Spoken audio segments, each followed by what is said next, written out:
Hey everybody, welcome to Hike Over the Hill. I am Jedi, and today I'm going to walk you through the AWOL guide.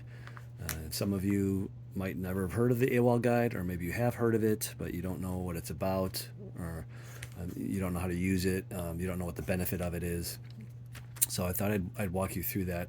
And before I begin, just to let you know, I'm kind of losing my voice a little bit, so if I have to clear my throat or take a quick break for a sip of water, I apologize, just bear with me. I'll try to get through this the best I can. So this is the AWOL guide. It comes in a plastic bag, or at least you can order a plastic bag. And actually, my wife ordered extra plastic bags. There's some extra plastic bags here. So you can keep it dry in your pack or your bounce box or wherever. Now you'll notice, and you'll have to forgive me, the camera's on a tripod here, and it's, let me flip this around. The camera's on a tripod, and I'm right next to the camera, so I don't want to bump into it. Make sure these are in order. Okay, I'll check that out later. All right, so as you can see, this is the loose leaf version. It's not bound. Okay, you can buy it bound with a spiral binder, or you can buy it loose leaf like this. You can also buy a PDF version. But in my experience, the PDF version does not work on their app very well for some strange reason. I've been in contact with their tech support 5 or 6 times, and the app just doesn't work well. You can't, the links don't work, the external links, so you can't click a link to a website or to an email or to a phone number or to a set of coordinates, and it just doesn't do anything. And also sometimes you get locked into the document. You can't get out of the document. You can't exit it without force closing the app. So the app is really buggy. So I don't recommend the app, at least not on the Android. It might be better on the iPhone. I still have the PDF file, and you can use other PDF readers to read the file. So, you know, that's fine. If you buy the PDF, you can still utilize it. It doesn't work well through their app for whatever reason, at least not on Android. So.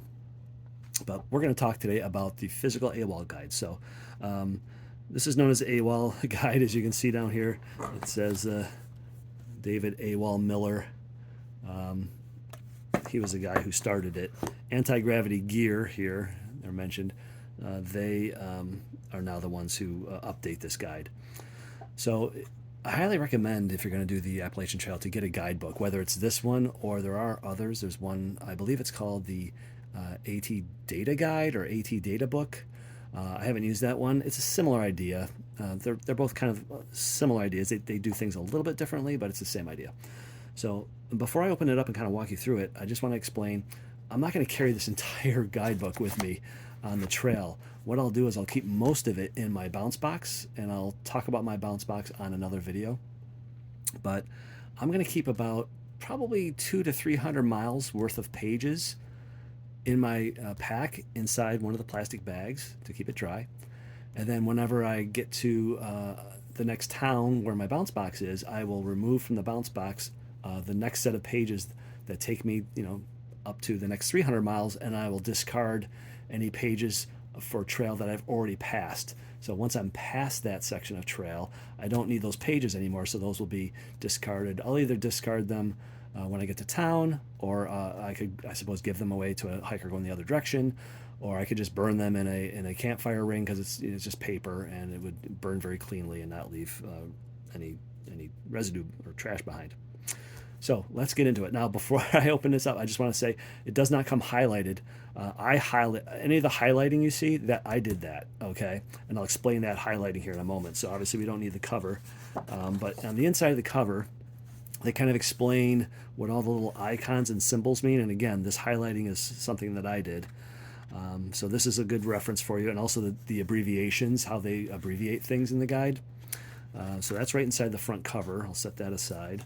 And then here's a picture of the guy who started it, David Awol Miller. Awol was his trail name, and he was a software engineer, and he decided to make a guide. He made notes along the way and compiled them into a book, and it became the AT guide, which is now known as the AWOL guide.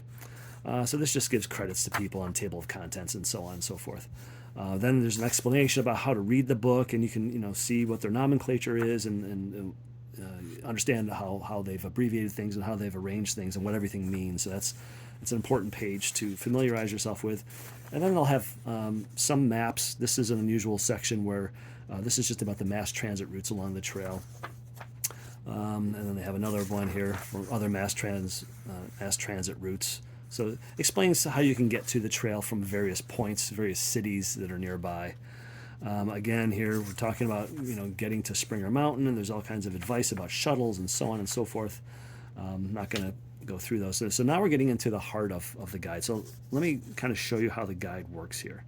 So you have to orient the pages this way, of course, because that's how they're printed. And as you can see, you have two columns. You have a blue column and a green column of numbers. And this one says, if you look at the top, up here, it says SOBO. And next to it, it says NOBO. So that's southbound and northbound. So this tells you how many miles into a southbound hike it is, basically. And there's little arrows here that show you, southbound is this way and northbound is that way, okay? So you would be reading down from the top if you're headed northbound from Springer, or at any other point on the trail. You would be reading, the green column going down this way.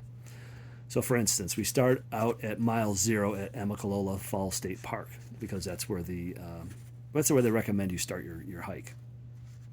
And then you can see each mile marker, or not every mile, of course, but fractions of miles. Whenever there's something relevant for them to share with you, some kind of a landmark or something of note, they will call it out. So here they call it 0.1, the Max Epperson Shelter. And then there's icons that show you, okay, this has a toilet facility, male and female bathrooms. It has a shower. It has water. That little water droplet is filled in blue. That means it's a reliable water source. If the water droplet was only a little bit filled in, like here's one down here that's mostly empty, that little water droplet at the tip of my finger there, that means it's an unreliable water source. And it actually says right here, spring unreliable. Another thing is you'll see they have the elevation listed right here.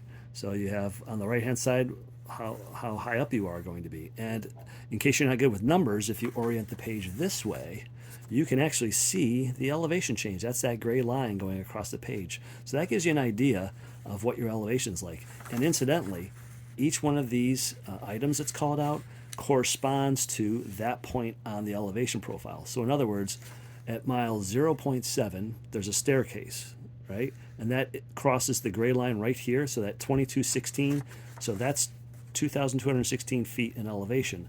Whereas if I go down to here, 1.5 miles, USFS Road 46, that's at 2584, and that intersects the gray line right here. So here you can see, back here we were at 2116, and here we're at 2584. So you can see as you progress, all of these are showing you exactly where on the terrain you'll be and how high up and how steep it is, and it gives you a pretty good idea of what that day's hike is going to be.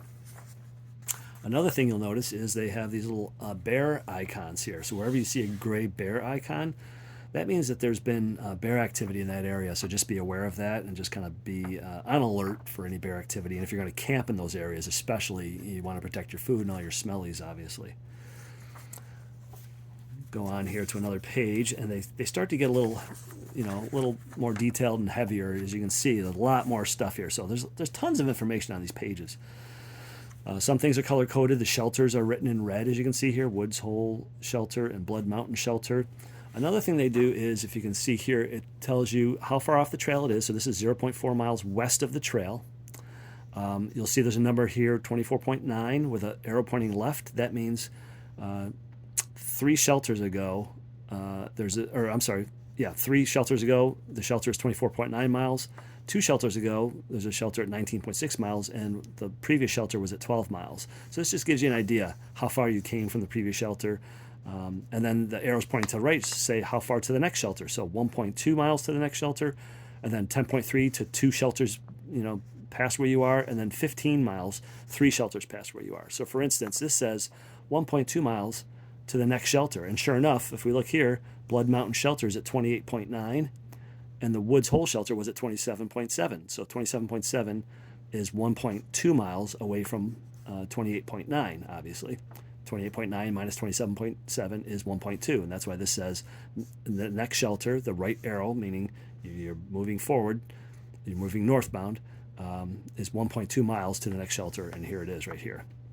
And we have other icons. The little moon means there's an outhouse or a privy. The little tent icon means there's tenting sites, and the little red shelter icon there obviously means there's a shelter. There's a little camera icon that means there's a scenic view or something that might be worth photographing. So let me take you to a page with lots of highlighting on it. So here I have a page with lots and lots of highlighting on it, as you can see. Now this is my own system I came up with.